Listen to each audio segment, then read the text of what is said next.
What do you do when your dog doesn't want to walk on leash? Well, in this video, we're going to cover the why your dog struggles and also how to overcome it and have that success that you've been looking for.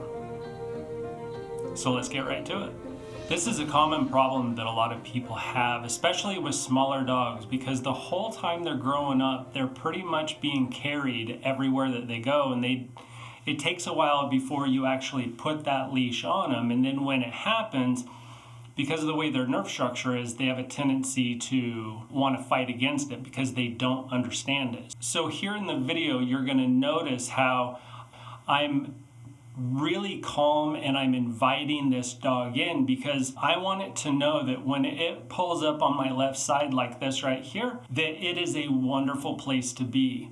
I'm talking very calm, very quiet, and if you'll notice, I'm using a lot of physical praise as well. So when we want to show a dog what's expected of them and where they're safe, that is a really good way of doing it.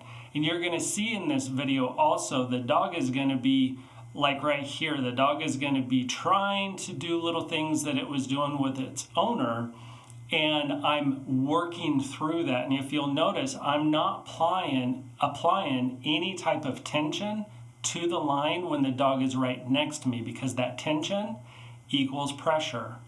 And so, like right here, the dog is saying no, no, no, no, no, which is a mental battle. And if you'll notice, I don't stop, but I let the 6-foot leash go all the way to the end.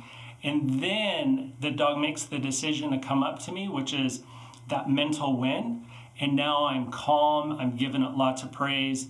And then also, sometimes we have to take it step by step, where we slow down, we take a step, the dog moves with us, we come to a stop. What that also does is it helps their brain process what it is that's going on. If we apply too much, or we have too much noise, or we're talking too much, or there's too much activity in the room, a dog doesn't have the ability sometimes to process fast enough, and so we want to eliminate that as much as possible. And so if you'll notice, as we move forward in this, I'm taking the time and the patience with no emotion to show the dog what is expected of them, where they are safe, with good, clear, perfect dog communication, which is a verbal good boy and a physical calm petting and praise. And you'll see the dog mentally start to work through this and put 2 and 2 together and be like, oh, okay, now I have a much better idea or understanding of what's expected of me, so I can have success and know what to do in that moment. So as the video progresses, again, you'll notice that I'm taking my time. Nothing that I'm doing is just super fast. And so letting him work it out, figure it out for himself. Once a dog knows and believes that they have it right, it's going to start to solidify more and more in their mind. And here towards the end, you're going to end up seeing that he ends up walking really well. So this is day 1 for this lesson. This is the first time I'm working with him. And again, taking that time, giving him the attention, and rewarding the behavior that I want, which is him calm and on my left side.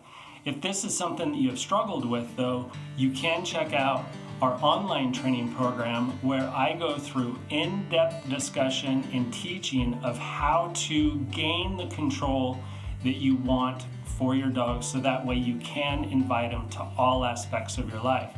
It's on Patreon. It's $49.99 a month. The average person is going to take anywhere from a month to about a month and a half to get through this program, but it's something I highly recommend that you do. And if you have any questions, please leave them down in the comments, so that way I can help you out however I can. Now, this is day 2.